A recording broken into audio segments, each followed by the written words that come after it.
Good morning. Happy Monday, first day of June. June, yay! We're making it. We're so close to summer. Summer is Neville's favorite season, right? Right.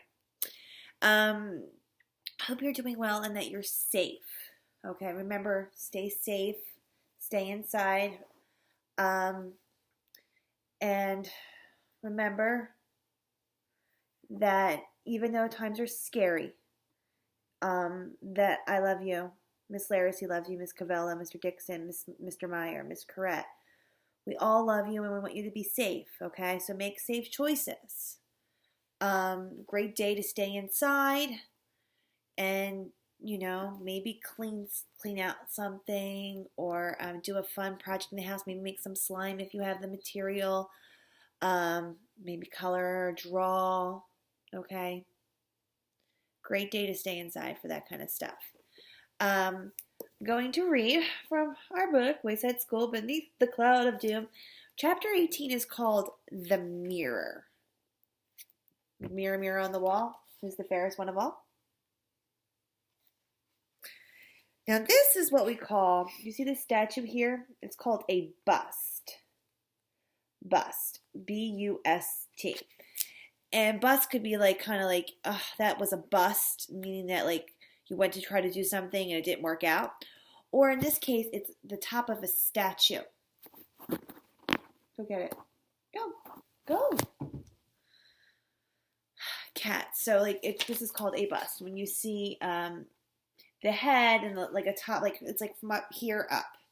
So for those that are sports fans, in the NFL, they have in the NFL Hall of Fame, they have a bust of each player, which is like a statue from here up, okay? Dr. Pickle kept two things on his desk. One was a bust of Sigmund Freud. A bust is a statue of someone's head, neck, and shoulders. Sigmund Freud was the most famous psychologist ever. He was Dr. Pickle's hero. Dr. Freud also had a beard. And it's true, Sigmund Freud is very well known in that field. Oh, this cat.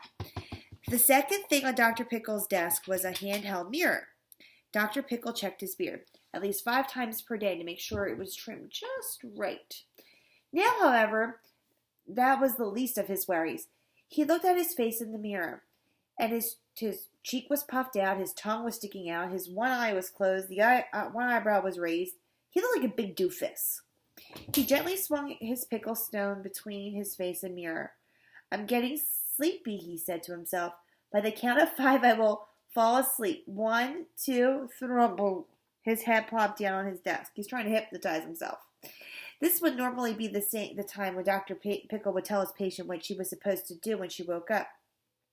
But he was his own patient, and both patient and doctor were sleeping. Sometime later, a car horn blared. It sounded like there was an angry driver right behind him. Dr. Pickle woke up. He had no idea how long he'd been sleeping. It took him a moment to remember who he was, where he was, and why he was trying to hypnotize himself. He looked up at the mirror and checked his face. No change. Now what am I going to do? He said. That was strange. He had felt his mouth move when he spoke, but the mouth in the mirror didn't move. He brought his hands to his face. He could see his hands touching the face in the mirror, too. The cheek in the mirror was puffed out still, but his own cheek was soft and flat. He moved his tongue around inside his mouth, even though the tongue in the mirror was sticking out at him. He set the mirror on his desk. This is very interesting, he said aloud. Clearly, the face shifts to whoever stares at it, he realized. He turned the mirror over face down.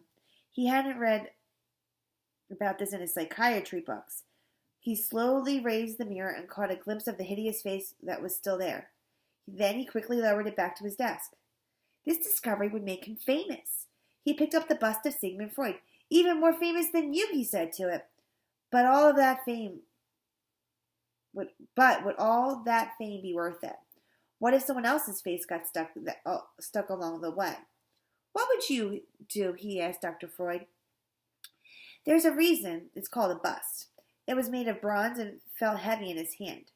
He flipped the mirror over and slammed Sigmund Freud down on top of it. The face shattered. Up in Mrs. Jewell's class, Kathy suddenly felt very dizzy and confused.